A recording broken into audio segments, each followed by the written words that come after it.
Let's get to the match. Broncos v Storm, Suncorp Stadium. We've already gone through all the players missing. The Broncos playing for a minor premiership. The Storm playing for one of the best records ever at a stadium, really, especially, at the Broncos Suncorp Stadium. Smithy, how do you see this one playing? Well, Kemp, what is the actual record? I've seen, I don't know if I misread this or I may have just made this up. I don't know. I might be just getting a little bit too old, but have the Storm not lost to the Broncos at Suncorp for 14 years? Is that right? Mate, it's something crazy. Is that... Am I accurate in saying that?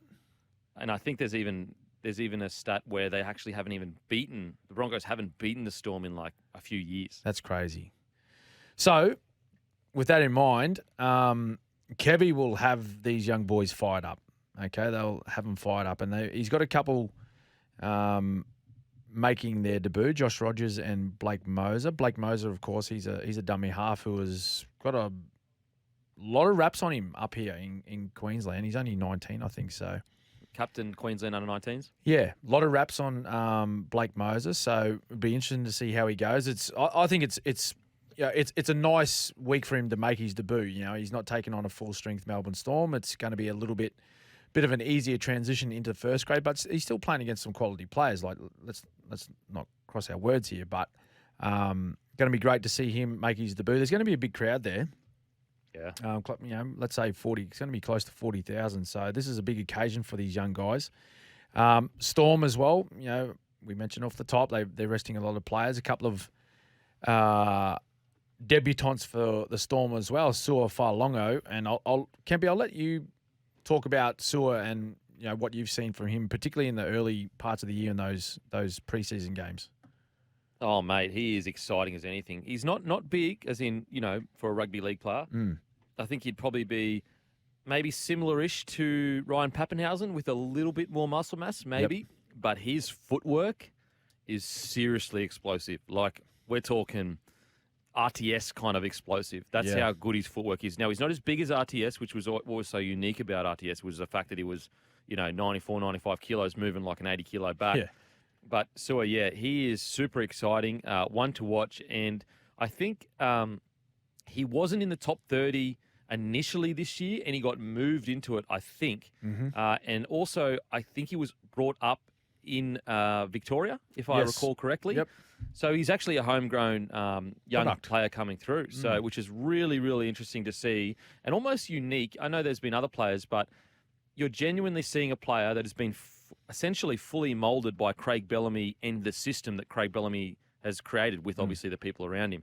Really, really exciting player to watch, and I would be shocked if he doesn't have the crowd on their feet at some point in the game. Yeah, so I believe he played fullback for the Storm in their trial match against the Warriors, I think, at Geelong early in the year. So, and he was, he had some really classy touches, and he got into some open space at times, and as Kempy said, he is like lightning. When you get him into some space, particularly around, sort of like those bigger forwards when he gets in there and takes some runs through the middle. So with that in mind, maybe Craig Bellamy's thinking Pappenhausen won't play 80. He'll start him, might ask him to play out 60 and then bring Sura onto the field. But, either way, he might play out the 80 and Sura comes on and plays maybe just a roll through the middle. He's big enough to do that. And also another player on debut as well for the Storm, Jack Howarth. This guy's been on the sort of the books with Melbourne Storm since he was about 14 or 15, I believe, Kempy. Yeah, wow. So he has been highly regarded by the people in the Melbourne Storm for a long period of time, from a very early age. And as you mentioned a little bit earlier in the show, he just signed an extension. It was like a 5-year contract that he signed. So they've obviously got big raps on this young man. He's only 20. I think he turns 21 this year. And they've intentionally held him back, I suppose, because I guess if you've got that bigger raps on you and you're yet to play first grade, there's a reason why you haven't. So they've held him back a little bit, and they've seen this as a perfect opportunity. He's a centre back rower. So, he looks fantastic. He's been playing some consistently good footy in the Queensland Cup now for a little bit. So, keen to see those two players come out. Look, my thinking on this is that I think the Storm just might struggle a little bit without their key position players like Grant, Munster, Hughes. I know they've got an experienced guy in Pappenhausen at the back now, but he's only, 20 minutes back into first grade. So he's still going to be a little bit rusty. And they're taking a fair bit of their starting forward pack out too with, Kamika Meetha's not playing, Nelson Asofa-Solomona's not playing. I just think that, coming up against Brisbane, very confident, playing at home, it just might be a bit tough of ask for these young guys to beat the Broncos. Yeah, and I think some might say, well, look at the Broncos, they're missing their spine. I would say that the Storm are really, really heavily reliant on those four players. Not to say the Broncos aren't, but Broncos do have a tendency to just go a power game and just straight up the middle. And sometimes that's a little bit easier to, I guess, replicate when you don't have your key players in. On top of that, they've still got guys like Flegler playing, Palacia's still playing. Yeah, it's Corey a high-quality forward, Corey Jensen. So these guys have been playing some really, really good footy. Just with the Broncos' young guns, you spoke about it, but keep your eye on Blake Moser. He's a very crafty number 9, huge raps. He led the Queensland under-19s. Now, he's not in the Harry Grant mould. He's not really that kind of hooker or the Damien Cook. And yet he's not even really in the Api Coruscant either. He's kind of somewhere in between. To be honest, I've only seen a bit of him, but similar-ish to the way, obviously, Smithy played. Now, still a very long way to go, but that style of player. So it's going to be really interesting to see because Billy Walters has been outstanding this year. Very good. Moser he's the heir apparent, really. Yeah. And so it's going to be interesting to see what happens with Blake Moser coming into next year because Walters has been so good. But it's a really exciting game. I agree with you. I think when you look at the rosters, I think the Broncos should, on paper, get the job done. But we're talking about a Bellamy coach side that just somehow, some way knows how to beat the Brizzy Broncos. Kempy, what's the Broncos? What are your thoughts on the 3 number 9? So Tyson Smoothie's named to start. Then you got Blake Moser on the bench with Corey Pakes as well. So one of those guys, they'll play a different position, surely. I think you'll see Corey Pakes come on and play like a lock, I reckon, through the middle. Yep. Because at the moment we've got Palacia at lock, and I'm pretty sure it's Palacia at lock. Yep. He's a big, big boy, and I don't see him playing 80 minutes. Yes. Whereas Corey Pakes is super explosive, good ball player. And for Gold Coast Titan fans that are listening, watch Palacia because he's been signed by you guys for next year, and he is a fantastic player, like a really, really good player. Another guy to watch, he's already been playing some footy, but Brendan Piacora, outstanding player. But let's get to the next game. Let's get to the next game. We have the Seagulls v. the Tigers. How do you see it playing out?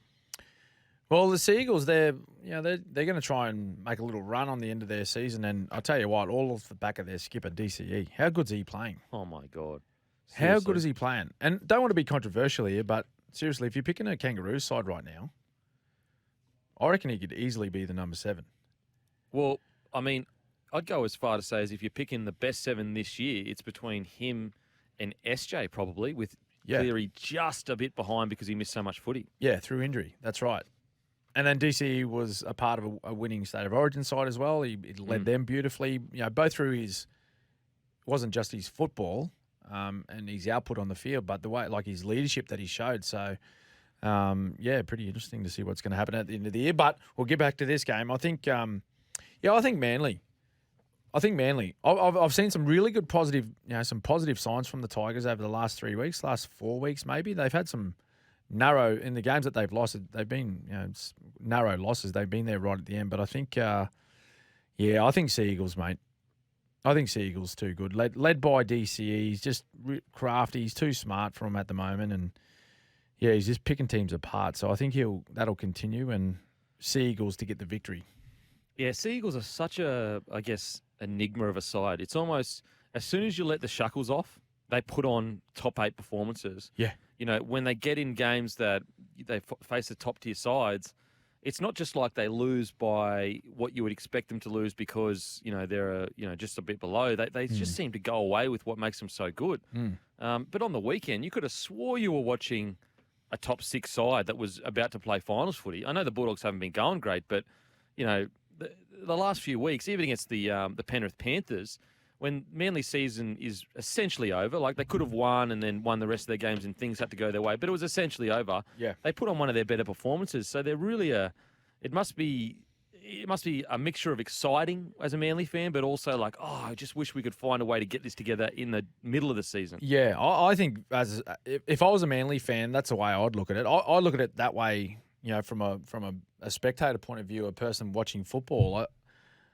If they get a win on this weekend, they're going to miss the finals by 2 wins. And some of the losses that they suffered, throughout this year, you're sort of thinking, well, they were games that they could have won. They were games that they could have won.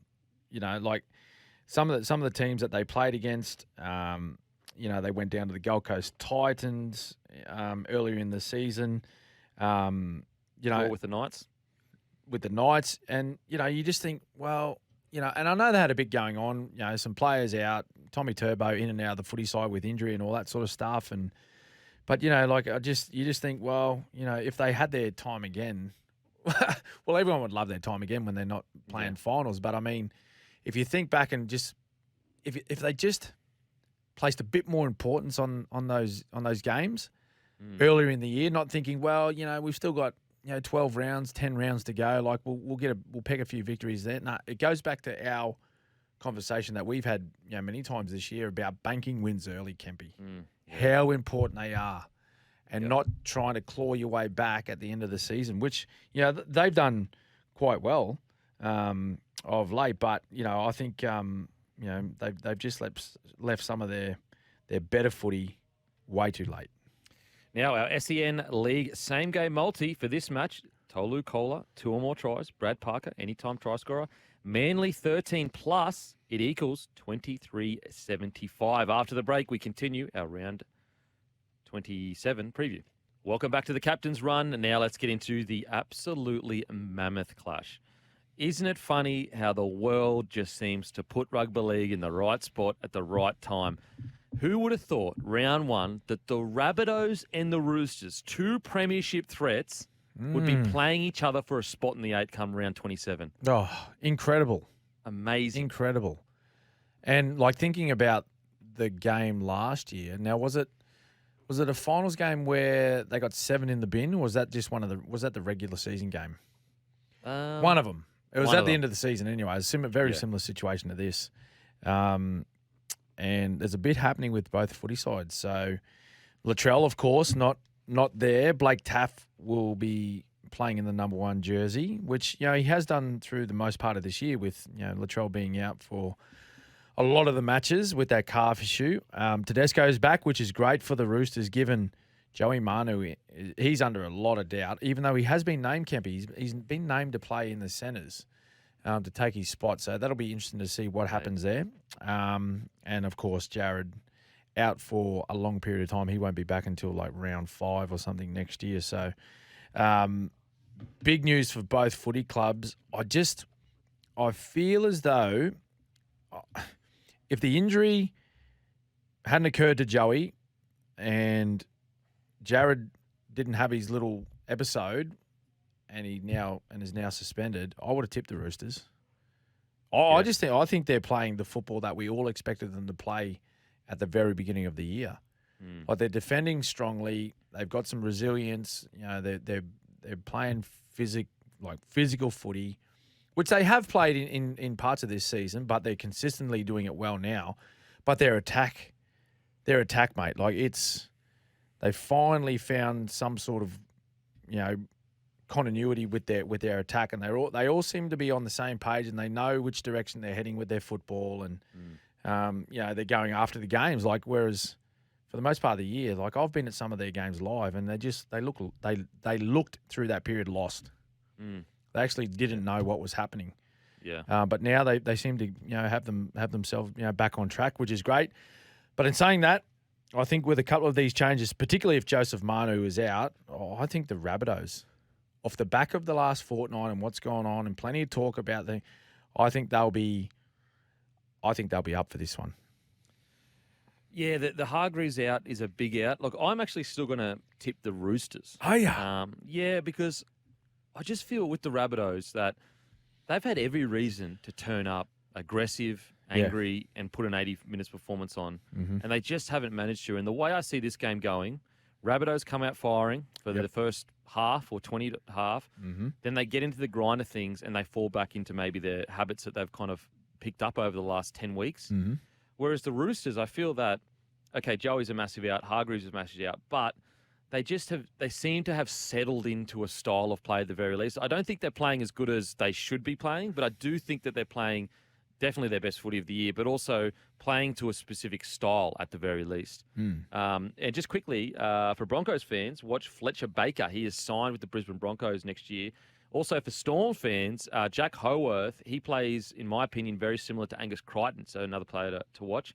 But yeah, with the Rabbitohs, for every week, essentially, I've gone, this is the week. Everything's going on and there's all this pressure. They're going to come out and absolutely kill it. But I just don't know whether they'll be able to click into gear for 80 minutes just like that. Yeah. Yeah, I can see where you're coming from. I just think that I'd like to think over the last fortnight, right? So they had the bye, and then I'd like to think that they have just gone away and worked. Majority of their time they've spent at training, they've worked on their defence. That's what for mine. Like their ball handling and their completion rates have been pretty ordinary by their own standard over the last 6 or 8 weeks. But it's their defence for mine. That's where they need to improve. Like they've been conceding way too many points, a lot of tries that usually you don't see scored against the Rabbitohs, and for the quality footy sides, when they're defending well, they're playing well. Yeah, their attack follows suit. It's just what happens in our game is that when you're on defensively, that means like you got to be switched on. Your mind's got to be in the game. You're aware of all the things happening around you. You're switched on. That then flows onto your attack, and that's when guys like Cody Walker and Damien Cook, those key position players, Lachlan Ilias, they're all playing well, and they got high involvement. So I'd like to think over the last couple of weeks where they've had this opportunity to have a bit of a rest and get some, a fair few reps in a training, they need to have their defence on. If they're on defensively, and you'll see it pretty early in the piece, I think they win it. I tell you what, if they can't get up for this game, it's very, very alarming. Very alarming. So hopefully we see an absolute epic clash. Now let's get to the Dolphins v. the Warriors. Dolphins, Jesse Bromwich returns from injury. Jared Wallace moves to the bench. 5 starters have been rested from the Warriors, while Luke Metcalf, hamstring, he's done. Tohu Harris, he's back. He's may not even be back for week 1 of the finals, but still pending. Tamaide Martin starts at 5'8", with Ronald Volkman starts at halfback. Tuipiki at fullback, Ed Cossey on the wing. Yeah, love Tuipiki. Tane Tuipiki, I've seen him for the first time playing against the Titans when I think he was activated as 18th man, and he was very exciting. So I can't wait to watch him play at fullback again. Another team that's rested a few, as we said, 5 starters being rested, and I think the Dolphins are going into this one favourites, Kempy. Yeah, wow. Maybe because of, no Sean Johnson there, Klukstad not being there, Warriors travelling, got a couple of young'uns in this footy side. But I tell you what, they haven't been great, the Dolphins, the last couple of weeks. As much as I don't want to say that and talk about it, because we've been big fans of the Dolphins throughout this entire year. They just haven't been great, mate, and they were sort of dusted up a little bit last week. They had a couple of glimpses of some good things. Jermaine Osako, he's flying on that right wing at the moment. Like he has the possibility, Kempy, of finishing the year with the most tries and the most points scored. Unbelievable. In the same year, which was. We spoke about this last week. That the last person to do so. You know who the last person was that achieved that? Mal Meninga. Correct. Sorry, I heard that stat before. Sorry, Smithy. Did you hear? Where'd you hear the stat on Wide World of Sports? Wide World of Sports coverage. It was us talking about it last week. Oh, there you go. It was Smithy. Apologies, mate. But mate, like that's incredible, eh? Oh, it's a good stat for Jermaine Osako. And look, we're talking about Mal Meninga, one of the greatest outside backs of all time. You're talking about Jermaine Osako, who was struggling to get a club last year. Yeah. Couldn't get a start at the Titans. Couldn't get a start at the Broncos. Yep. And I'd argue, and initially, it was brought up on my podcast earlier this week, is he the Dally M winger of the year? And I was like, he's definitely up there in the conversation. I thought about it more. Yep. He is the Dally M winger of the year. Yeah. Yeah, mate. Huge probability. Huge probability. And on top of that, he has now scored the most points for a player playing in a first season franchise. I think he went past Joel Kane with the West Tigers in 2000. The Sugar Cane. Yes. Hey? Yeah. Mate, that is going to rob him of some banter at a pub for the rest of his life. He's been now hanging gone. on that. Mate, that's 20 years of banter that's just gone. Can't hang your hat on that anymore, Joel. Yeah, no, sorry, Sugar. You're done there, mate. No more, order me a beer. I actually got the most points for a debutant in a debutant season for a club. Mate, I actually still think the Warriors get the job done. What do you reckon? Yeah, I'm Warriors, mate. I'm Warriors. All right, after the break, we'll continue our round preview. Welcome back to the Captain's Run with Cameron Smith. Panthers v Cowboys, Bluebet Stadium. Edwards, Taruva, Kenny, Sorensen all return while Jack Hogger replaces Jerome Luai. Isaac Tongo is named in the reserves and could play his first game since round 20. Cowboys, no changes to the 17 that beat the Dolphins last week. Jeremiah Nanai is out with a shoulder injury. Smithy, what do you reckon, mate? Oh, I bet the Cowboys. I bet the Cowboys were there sweating on this team list to be announced, eh? When they all come out yesterday, about lunchtime, 1 o'clock, they were thinking, please, rest them. Ivan, take them all out, please. Please, surely. Oh, but no, pretty much full strength for the Penrith Panthers. And you can understand after, they would have been very disappointed with their performance against Parramatta. Now, I know Parramatta played well, and they played a brand of footy, Kempy, against Penrith where they just... They went after them defensively, so they were physical. But with the football, they took a game plan into that match that required a little bit of risk. All right, they didn't try to just tire Penrith out or out arm wrestle them or outlast them in any type of way. Like they tried some offloads, they tried some. Shifting of the football in consecutive tackles and move their defensive line around. And they, as I said, they had a little bit of risk. And the one difference for Parramatta last week was everything that they tried, it stuck. So their passes stuck. They had great handling. They had some great movement, as I said. And everyone was playing their role beautifully in those set pieces that they had, which, converted to points. So that's what you have to do against Penrith. Because they're so well drilled defensively and they got a great system that looks after everyone. If they play their role, it's really hard to find a weak link in their line. So looking at the comments from Nathan Cleary after that game last week, he just said, I can't remember us playing so poorly. Yeah, wow. So there's no surprise as to why Ivan's gone, no one's resting. I don't think any of those players would have wanted to rest, to be honest. Yeah, for sure. I think they would have thought, we need to get back on track here and play well. So this is going to be a cracking game. Cowboys, they're coming into it with some pretty good performances under their belt. Last week, very good. They look good, but playing against a side that their season was over. They weren't anywhere near playing finals football, so they should have won that one. And it all comes down to I reckon. I know, you don't sort of like putting results on the shoulders of one player, but, Scott Drinkwater, I think a lot sort of will be determined by the way he plays. Yeah. And the amount of room that he's given by the Penrith footy side. I think they'll be back to their very best defensively, Penrith. But if Scott Drinkwater can pull out one of his best performances of his career, they're a chance. Yeah. I think the Panthers had some players out, but they did beat them mid-year, I'm pretty sure. It actually kicked off their run that the Cowboys had. During Origin it was. So now, obviously, it's not the full-strength Panthers side, but, we spoke about playing unorthodox is the way you can sometimes beat Penrith. I mean, it's still super, super tough. And if there's one guy that is unorthodox and can kind of, I guess it's hard to do tape on him because he's just so creative with the ball. It is a guy like Scotty Drinkwater. Yeah. So I agree, mate. I think Scotty Drinkwater is a key player. I also do think, though, some of the wide running forwards for the Cowboys can cause them a lot of trouble. I think that's, when teams spread it and hit their 3-ins a lot and work them over, there has been a tendency for Penrith to struggle a little bit because they rely so heavily on being directed, obviously, by Cleary. And so I wonder whether they try to get guys like Helam Lukey, Leilua just at Cleary all night long, especially with Cogger not being a typical 6. He's more of a 7. So he's not going to probably be the guy that's going to be able to step up if Cleary is making 30 to 40 tackles in the game. Yep. I wonder if that's a tactic from the Cowboys because their back rowers are some of the best in the comp. Yeah.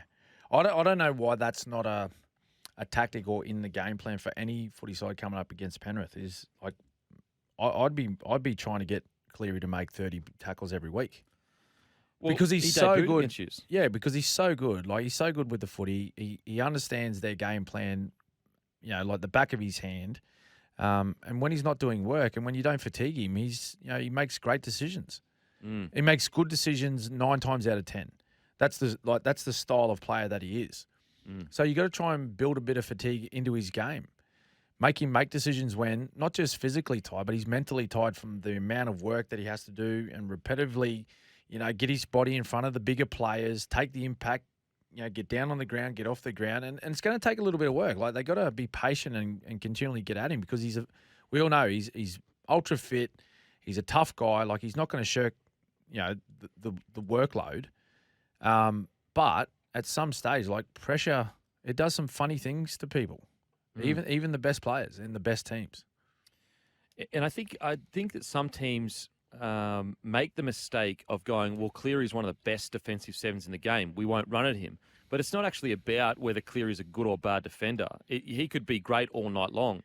It's about what you take away from him. And I was just going to say earlier, mate, he debuted against you. Guess how many tackles he made when he debuted against the Storm? Yeah, how many? 40. There you go. 40 tackles. That's an example of a game plan made specifically for a key player. Yeah.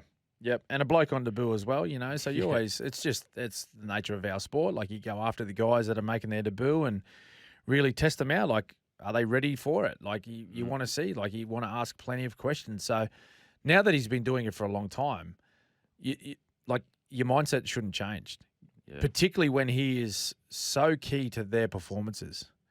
Like a lot of it revolves around his involvement in his performance.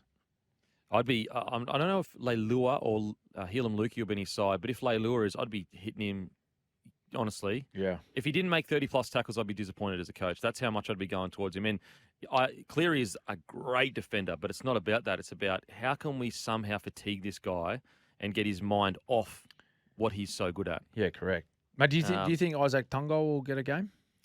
He's think so. named in the extended bench at the moment, but... Look, I think he will because you want to have at least one game under your belt before a finals match. Yeah. He hasn't played since, round 20, I think? Yeah, round 20. And he's still, I think he's essentially, is it his second full year or his first full year? Maybe his second, but he's still a relatively rookie that, he's not going to have that experience of 10 years under his belt where he can just cruise back into a finals match. So I think they will. Yeah. We're going to do the next game, Dragons v Knights, Nostrada, Jubilee Stadium. How do you see this one playing out? Mate, I've got the Newey Knights. Yep. After speaking with Phoenix earlier, they seem really, really happy, unless he's just an overly happy guy. And he was happy to be on the show and talk to us. It's a captain's run, mate. That's what it was. And usually after... More times than not, after we have some guests on our show, like they go on, their team goes on and has a win. Yeah. Or they play well individually. Phoenix is having a rest this week, but yeah, look, I think they continue winning. Yeah, I think they continue winning, even though, again, this is another side that's got a few rested, some of their key players, as well as Kalen Ponga out. Big test for them, as I said at the start of the show, big test for them, to go out and perform without him because he has been so crucial to their turnaround in form since they smashed the Doggies 8 weeks ago. But Lockie Miller goes to fullback. He was the guy playing there at the start of the year and doing some wonderful things there. So he'll relish the opportunity to be back playing with the number 1 on his back. I think they continue their winning ways. 9 in a row, mate. Yeah. Wow. I think so too. I think they might struggle to score points because obviously KP's out. Yeah. But their game's been built around a grindy defense kind of ethos. So that can be replicated if it is throughout the whole squad that they've all agreed that these are the standards we expect. So I think that it's going to be a low-scoring game, but I do think the Knights just pip them. I do Yeah. think the Knights just pip them. Just with the form that they take into this one. Mm. That's what it's all about for me. Although if you look at the Dragons, mate, they've been good. Mate, they've been brave. Yeah. They've been brave. Yeah. Like the last fortnight, they had the Storm down 14 points Mm. In Wollongong, and then they took it to the Warriors as well. They stood toe to toe with them. So like if they pull one out of the hat, who knows? But I think we're both tipping Newey. Now, after the break, we'll continue our round preview. Time for the Titans versus Bulldogs, Sunday, 2 p.m, Seabus Super Stadium. Just quietly, I love Seabus Super Stadium, just quietly. Do you? Anyway, mate, I think it's... What is it that you love about it? Well, it's on the Gold Coast. It's usually beautiful weather. It's a fast track. Yes. It's a smaller stadium so that it looks, more packed out than, say, the bigger one sometimes. I think it's one of the most underrated stadiums. Like, if you had that same stadium in Sydney, it would be rated highly. But because it's in Gold Coast, anyway, let's get to the game. I'm with you, though. Every game we play, they're like fast track, mate. It's like carpet. Yeah, it's a great Beautiful. stadium. And like nice, spacious, like locker rooms and warm up areas underneath too. Yeah, really comfortable for like, sports people, whatever. I was going to say athlete, but I'm not an athlete. Never was. Oh, that's the best. Okay, Moe Fodawaker replaces the injured Isaac Liu in the only change. Bulldogs, Pangai Jr., Harrison Edwards, both out, replaced by Sam Hughes and Curtis Morin. How do you see this one playing out, Smithy? I think Titans. Yeah, if I'm going to be blunt about this one, like the doggies have been poor over the last couple of weeks, probably even a little bit more than that, but some of their efforts, mate, they're lacking in effort. I think they're all looking for the end of the season now, have been for a fortnight's time. So I think Titans. Yeah, mate, I think the Titans as well. The really disappointing thing about the Bulldogs is, look, I didn't expect them to make the 8. I didn't expect them to set the world alight, but I did expect at least at some points in the year we would see it click, at least for 80 minutes or a few times 80 minutes. Yep. And unfortunately, there's not really a single game that I can point to for the Bulldogs and say the whole team played as good as we know they can play. Yeah. And that's the worrying thing. Even towards the end of the year, mate, when they got some of their big name players back, like it just didn't seem to change.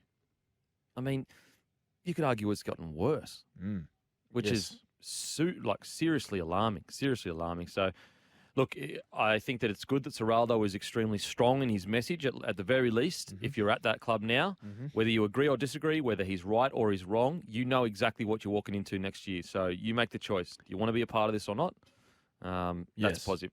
For the Titans, disappointing into the year for sure, but I do think that they definitely have made progress this season as a squad, especially with such a young forward pack heading into next year.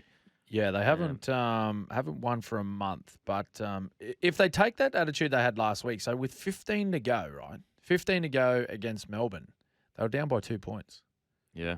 And then Melbourne got 3 consecutive tries, sort of like bang, bang, bang, and it blew the score out a bit. But they were there. Yeah. And they were competing, and it was Storm in Melbourne, and they were up for that one. They wanted to win that one. So take that same attitude again into this one, and they may finish their season with a victory. Now, huge game. Sharkies versus the Raiders. Nico Hines returns at halfback. Trindle moves to 5'8", which I'm assuming Matty Moylan will drop out of the side. Raiders team news. Papali'i and Corey Horsburgh both out. Papali'i out for the season with a bicep surgery. Emre Gula starts at prop. Solo joins the bench. What do you reckon, Smithy? Massive game. Huge game. Sharkies, what? They just need the victory. Well, both just need the victory, really, to confirm a spot in the finals. Big outs. Josh Papali'i and Corey Horsburgh. Horsburgh, of course, suspended. And Nico Hines back. So I'm leaning Sharkies here. But again, like I don't know. Canberra, what's Sticky up to this week?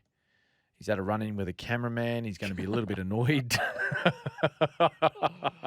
What's doing there, by the way? Oh, wow. Anyway, so you just don't know. But you know what? I think Cronulla. So which means, though, so if Canberra lose and Cowboys win, and Roosters win. either Roosters or South will win. Yeah. One of them have to win. The Raiders are gone. Oh, because of if they for and draw, against. Yeah. That like they're at the moment they are negative 119. Negative 119. I think it's the worst at least in the NRL era, the worst for and against that a top 8 side has ever had. The next closest to them, right, is the Titans, negative 130, and they're 13th. Wow.